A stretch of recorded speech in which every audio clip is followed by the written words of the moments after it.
morning guys. Ayun, maaga pa lang pinagpapawisan na tayo guys. Yan, pwes na tayo. Nagre-repair tayo ng ceiling guys dito sa PWD-CR. Ngayon nagkakabit tayo lang. Pudpud na yung ano natin, no? Pudpud na yung screw bit natin.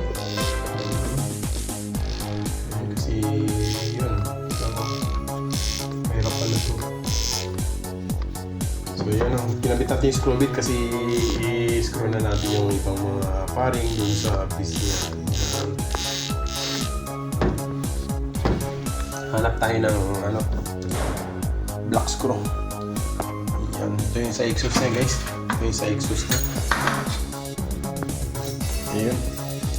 So update mamaya guys at maghanap ako ng black screw. So yan.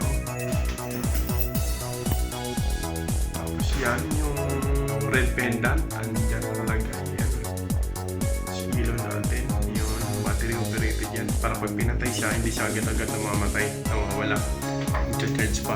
Bali, ilang seconds pa bago siya ilang minuto bago siya mamatay. Pag maganda pa yung charging ng battery. Yun guys. Ayan. Ayan o. Pinaplas na natin yung gypsum board. Kasi bumagsak na yung ceiling. Hindi maayos yung pagkagawa. Walang mga brace, kaya dinagdagan ko ng mga brace. Ayan, may dinagdagan ko ng brace yan. Kasi puro nakaganon lang. Nakaganin lang siya. Tapos yung ilang piraso lang, liliit pa. Tapos wala pang hanger. Kaya bumagsak. Kaya dati nagdagdag ako ng dalawang brace na pag ganun siya. Yan. So ito isa, pag ganyan. Yan. Yung dalawa sa gitna.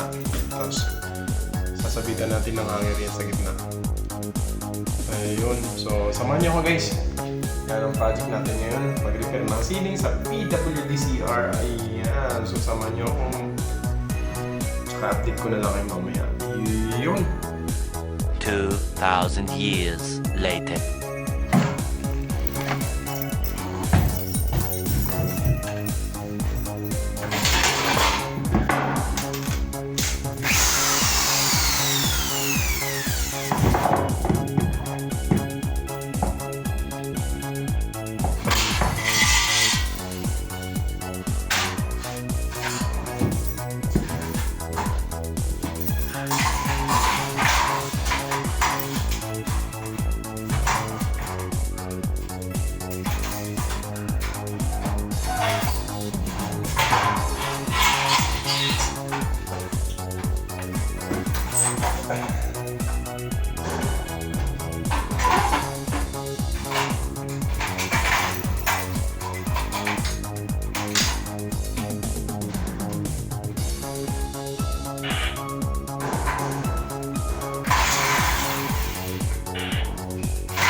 Six hours later.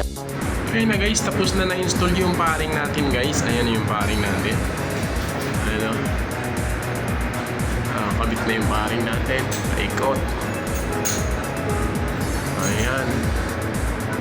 So okay na yung paring natin guys. Ang kulang na lang neto ay ang gypsum board. Ayan. Nakabit na rin natin yung sa exhaust niya. Ayan o. Ayun. So kailangan na natin ng kakampi dito kasi mahirap magkabit mag-isa. So ayan na guys, nakakabit na yung isang gypsum board.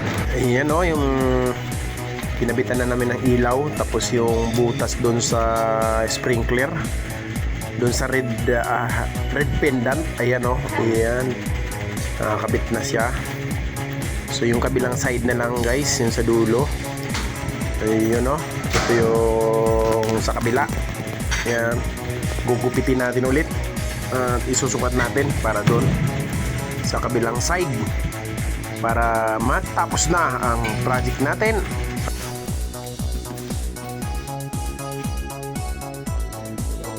A few moments later.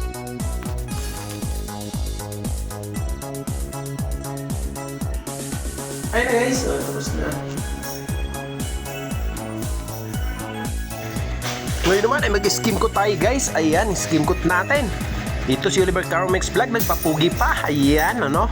Skim coat. Ayan, ang gagamitin natin para doon sa dugtungan at saka itong mace tape or gasa sa Tagalog. Ayan, mace tape. Yan nilalagay sa mga dugtungan guys, sa mga kisame. Ayan, uli kayo sa mga pader. Ayan, na may dugtungan para hindi magka-crack yung dugtungan, no? Yun, ganon. Para makapit yan. Dumidikit yan guys. Dumidikit. Ilalagay yan dyan yan, sa dugtungan na yan. Ayan guys. Mace tape o gasa. Yun yung kinakabit yan guys. Ayan o. So, ikakabit na natin yan para masimulan na natin ang ating pagmamasilya. Ayan no. Yun.